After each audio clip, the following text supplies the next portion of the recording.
Our second speaker on the same topic is Matylda Ciołkosz, who's at the Institute of Religions at the Jagiellonian University in Poland. And she's also going to tell us her opinion on is āsana necessary for yoga. Good morning or good afternoon or good evening, everyone. Thank you very much for inviting me to this conference and including me in this discussion. Let me just share my screen with you. Is my presentation clear? Is it on the screen? Yeah, looks great. Excellent. So thank you very much. So I will be talking about actually modern in terms of or rather contemporary asana, and my approach will be very different from Jason's because I'm not a philologist, and what I'm going to say today is grounded in, let's say, cognitive sciences, or more specifically in the philosophy of mind, in cybernetics, in phenomenology. So without further ado, as Jason Birch and his research has shown, asana's ascent in yoga was a long and gradual process. And even in early hatha yoga, with which postural yoga today is equated by very many practitioners, asana practice was marginal and auxiliary. It wasn't until the late 18th century that it started to become a system of practice of its own right, although Jason's today talk might update this claim a little bit. It wasn't until the 17th century that descriptions of body-oriented practices began to be somehow integrated into Brahmanical texts in yoga, such as the Patanjali Yoga Shastra. However, today, asana is practically a synonym of yoga for the majority of people and is usually an entry point to yoga for the majority of practitioners, which is true also for systems of styles and lineages of practice that are not explicitly asana-oriented. We could argue that lineages of meditational or devotional practice, to use Elizabeth de Michaelis' terms, usually also offer at least basic postural of movement or movement practices as part of the curricula. The engagement of the majority of contemporary practitioners may end with casual, more or less regular asana practice at local, sometimes randomly chosen yoga schools. However, for a significant group of practitioners, probably many of such practitioners present here today, practice becomes an entry point for a more encompassing engagement that can include lifestyle changes, including changes in diet, changes in daily schedule, engaging in meditational practices of other kinds, participating in some cyclical events. Also affiliation changes, such as joining new communities, new associations, forming new friend networks, revision of personal ethics, ranging from the ethics of adopting the ethics of non-indifference towards pairs of opposites, equanimity and disengagement from contentious issues, to that of activist engagements in social issues on local or global level. Also developing a more systemic and systematic, I could say, interest in yoga, either from an emic perspective of a lineage, let's say studying and adopting a particular yoga philosophy, or from an academic perspective of a scholar or scholar practitioner. So I argue that a central factor, one of the very important factors, one of the central factors, at least in motivating this engagement in yoga and in yoga beyond asana, is the strongly embodied character of asana practice itself, and the fact that this embodiment involves socially shared patterns of sensing and moving. In short, socially shared normative movement can be a vehicle for transmitting meaningful narratives, meaningful in the sense of having the capacity to impact lives. And I have argued before in my book, Thinking in Asana, that the embodied experience of yoga practice can influence the way certain abstract concepts, or in fact, entire yoga philosophies may be interpreted. And this claim was based on the theories that language is embodied, or in other words, functionally dependent on the body's habitual engagement with its surroundings. So the idea is that the basic experience of sensing and moving provides building blocks used to form and understand concepts and language. This is a position represented by such scholars, such linguists as George Lakoff, Mark Johnson. Actually, Mark Johnson is a philosopher. And to clarify that in simple terms, for example, we think of being happy in terms of being up. We think of being sad in terms of being down. We think of the future as being ahead of us, or of love being a journey, because our experience of spatial orientation and movement in space, alone or with others, motivate us to think in those terms. And today, I will argue for something more. And this is a thesis I'm kind of developing in a paper of mine that you can see in this, find in this volume, Transformation of Oral and Written Narratives, the interdisciplinary approach. So in my paper, I try to argue that there is mutual interdependence between the sensory-motor experience, the social experience, and the linguistic experience, which renders particular narratives regarding what yoga is, what yogic life is, what yoga ethics is, etc., meaningful when anchored in recurrent, socially shared patterns of movement. Normative ways of movement and their accompanying narratives can be transmitted together. In other words, the performative aspects of culture have the capacity to carry meaning by inscribing it in feeling, moving, and interacting bodies. And this thesis, this claim is based on the concept of linguistic bodies advanced by Ezequiel Di Paolo, Elena Cuffari, and Anne de Jager, who are cognitive scientists, representing the framework of enactive cognition, which I am also partial to. So Di Paolo and colleagues postulate different levels of organization of the embodied experience. On the one hand, we have the organic body, the ground level, let's say, which is constituted by the experience of the biological body and its processes. On top of that, we have the sensory-motor body and sensory-motor organization of the embodied experience, which is constituted by the patterns of coordination of sensing and movement that enable the performance of actions. Then we have the intersubjective body, which arises in social interaction and is constituted by the interplay of the individual autonomous bodies involved and of an emergent collective dimension in which social actors coordinate and co-regulate, and an autonomous whole emerges. Finally, the linguistic body, which arises as language, arises as a system for coordinating intersubjective interactions. And linguistic bodies are constituted intersubjectively through dialogic interactions. And those different levels of bodily organizations are not entirely distinct, nor do they fully coincide.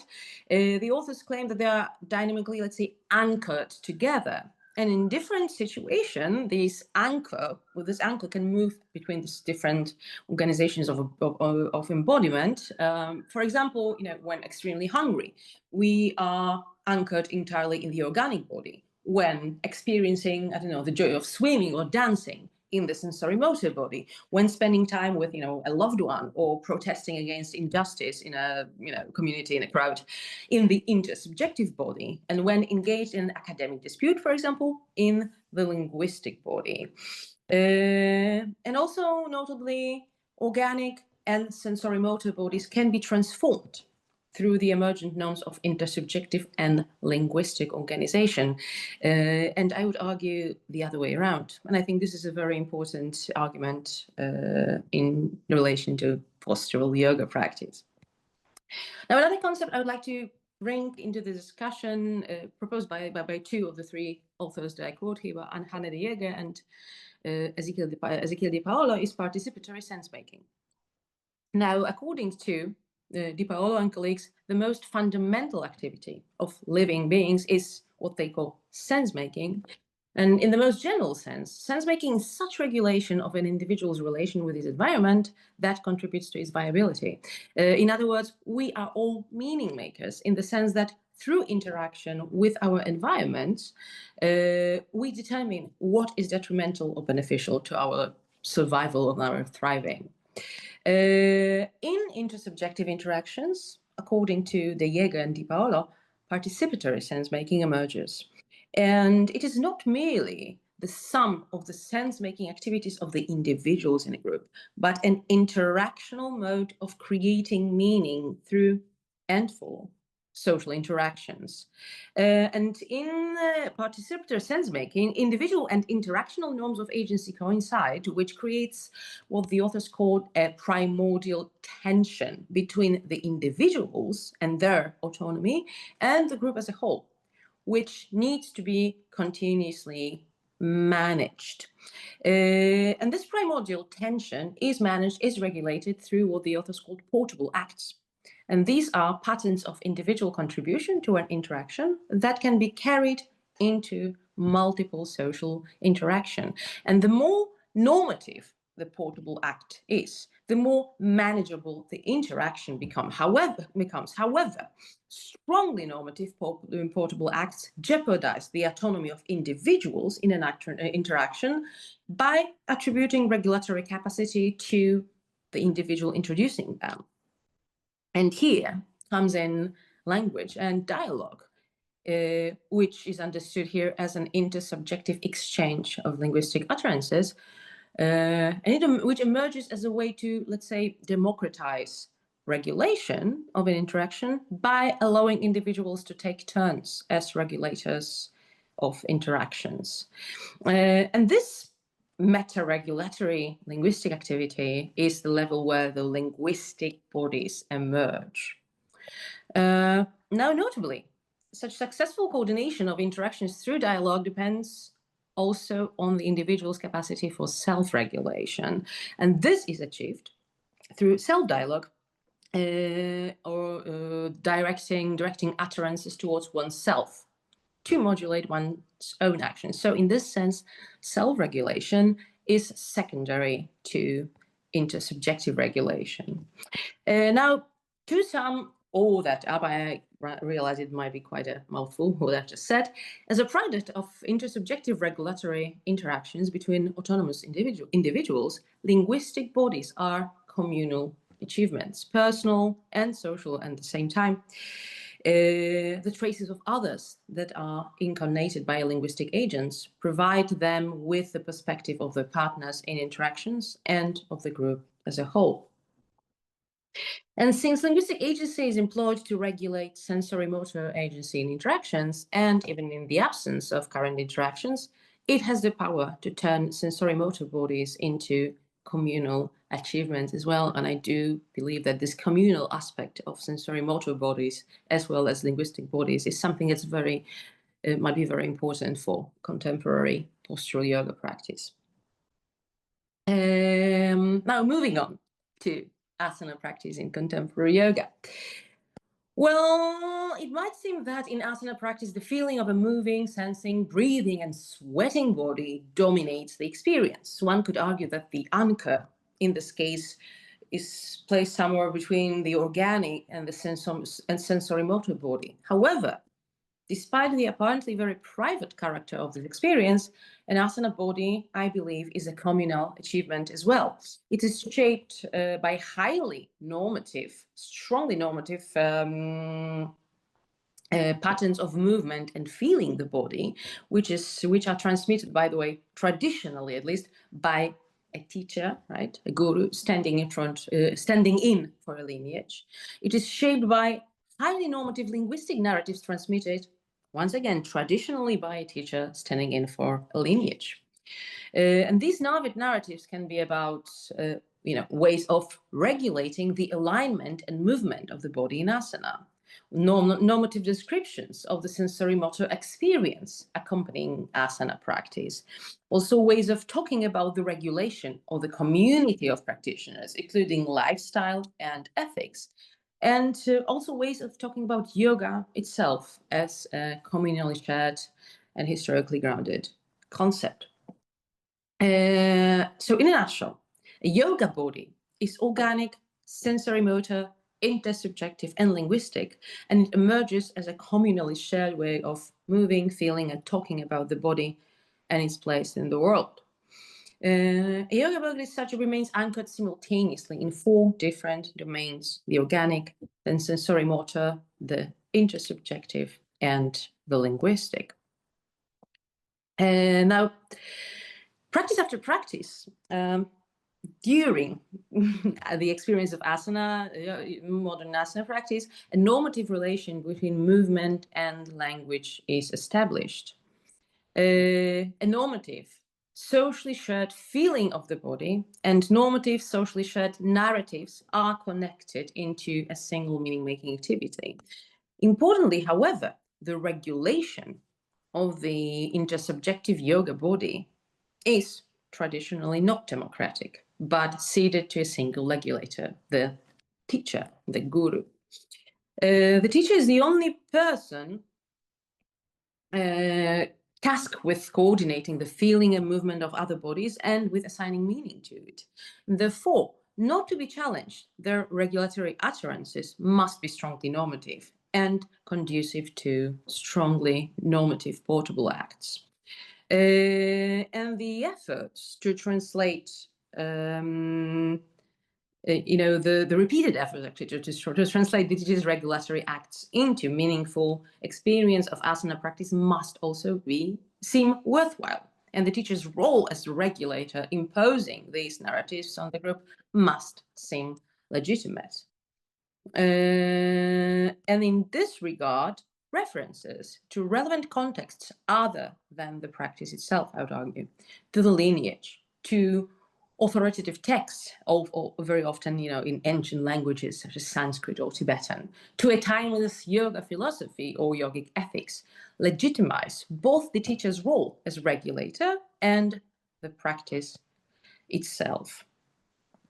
Now, the norms of practice are no longer experienced as emerging from the current interactive situations, but as transcendent and universally meaningful.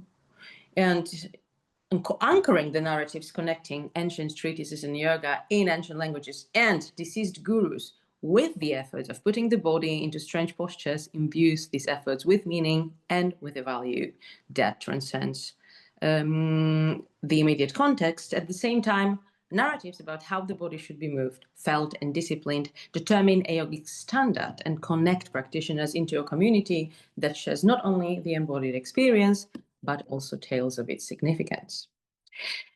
So I'd argue that this meaningful quadruple anchoring is what may inspire to further explore the non-sensory motor aspects of yoga to either further legitimize the highly normative regulatory acts and narratives that gave rise to the yoga body. And prototypically, this would be the domain of devoted lineage followers, teachers in training, etc. Or, on the other hand, to challenge those acts and narratives and deconstruct the universal transcendent regulator. And of course, prototypically, this would be the domain of scholar practitioners, or I would also argue post-lineage practitioners and other reformers who look for new, more democratic and egalitarian ways of regulating the moving and feeling collective yoga body. And here it has to be noted that these two approaches, of course, need not be exclusive. Attempts to deconstruct, to better understand and embody a lineage, and also to, let's say, better grasp the lineage, can also be undertaken. So, to summarize, asana can become a gateway to yoga in all its historical and current aspects, not only because it is intensely embodied, but also because it combines the embodied, social, and linguistic experience into an interrelated, meaningful whole. And while the highly normative character of this practice may be destructive sometimes, it may lead to abuses of power and to crises in the lives of individuals and in communities of practitioners. Inherent in it is also the potential to inspire challenge and change, making asana a gateway to new yogas and new yoga bodies enacting them. Thank you very much.